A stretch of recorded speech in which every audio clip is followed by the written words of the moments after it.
Shalom, shalom, shalom, peuple de Dieu. Je veux partager cette petite exhortation avec toi. La Bible nous dit dans le livre de la Genèse, le chapitre 16, que Sarah, elle a demandé à son mari, à son époux Abraham, d'aller avec Agar. Et c'est parce qu'elle était stérile et elle a mis sa servante dans le lit de son mari. Et à la suite de là, on nous dit que lorsque Agar a constaté qu'elle était enceinte, Agar a commencé à mépriser, à outrager Sarah.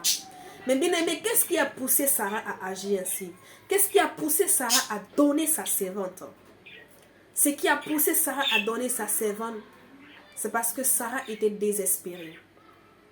Sarah avait arrêté de croire qu'elle allait un jour concevoir. Compte tenu de son âge qui était avancé, Sarah ne croyait plus que c'était possible qu'elle allait pouvoir vraiment avoir un héritier. Sarah vraiment était gagnée par le désespoir. Elle n'a pas donné sa servante parce qu'elle le voulait. Elle a donné sa servante par désespoir. Croyant que si cette dernière faisait des enfants, ses enfants allaient être considérés comme elle aussi ses propres enfants. Elle pensait que agir ainsi allait être une solution pour elle. Mais ce qu'elle croyait être une solution pour elle est devenu un problème. Parce que par le mépris de sa servante et par l'indifférence de son époux, la douleur de Sarah avait augmenté.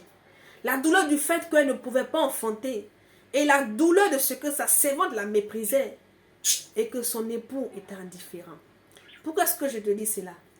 Parce qu'elle a dit à Abraham, je t'ai donné ma servante. Maintenant qu'elle a constaté qu'elle est enceinte, elle me méprise, elle m'outrage. Que l'Éternel soit juge entre toi et moi. Elle a le problème avec Agar.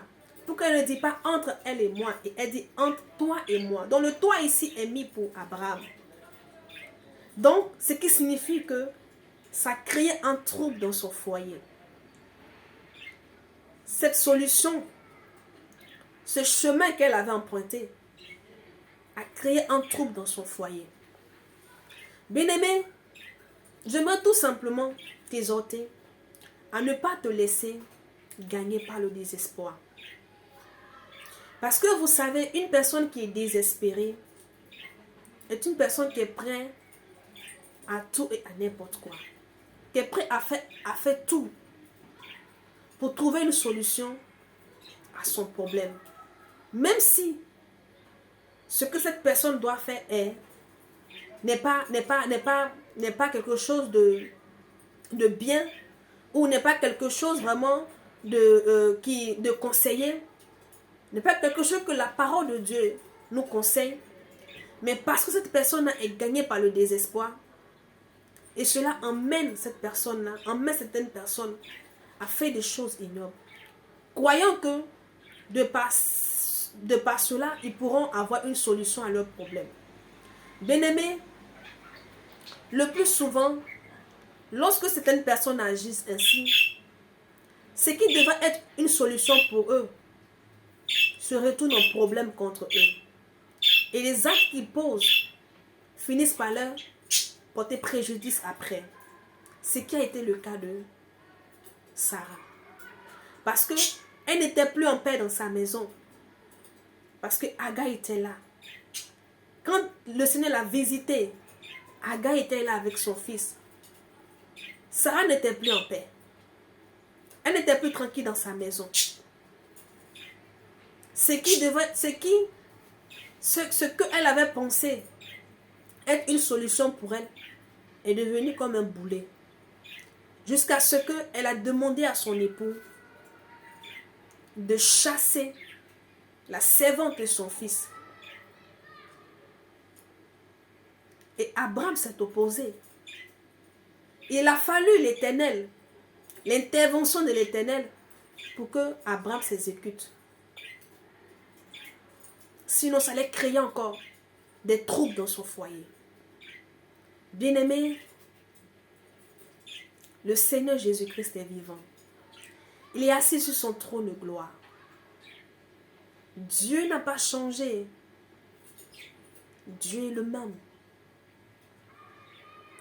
J'aimerais tout simplement te dire, ce que tu veux faire et que tu crois, tu penses que c'est une solution pour toi, ce n'est pas une solution. Mais bien au contraire, c'est un problème que tu vas chercher pour mettre encore sur ta vie. C'est un problème que tu vas chercher pour empirer ta situation. Ne te laisse pas, ne laisse pas le désespoir guider tes pas et tes actions. Comme je te l'ai dit, continue d'espérer. Espère. Parce que le Seigneur Jésus agit encore et encore. Il bénit encore et encore. Sarah a été visitée. Quel que soit le temps que ça a pris, elle a eu son temps de visitation. Et crois que tu auras ton temps aussi de visitation. Shalom.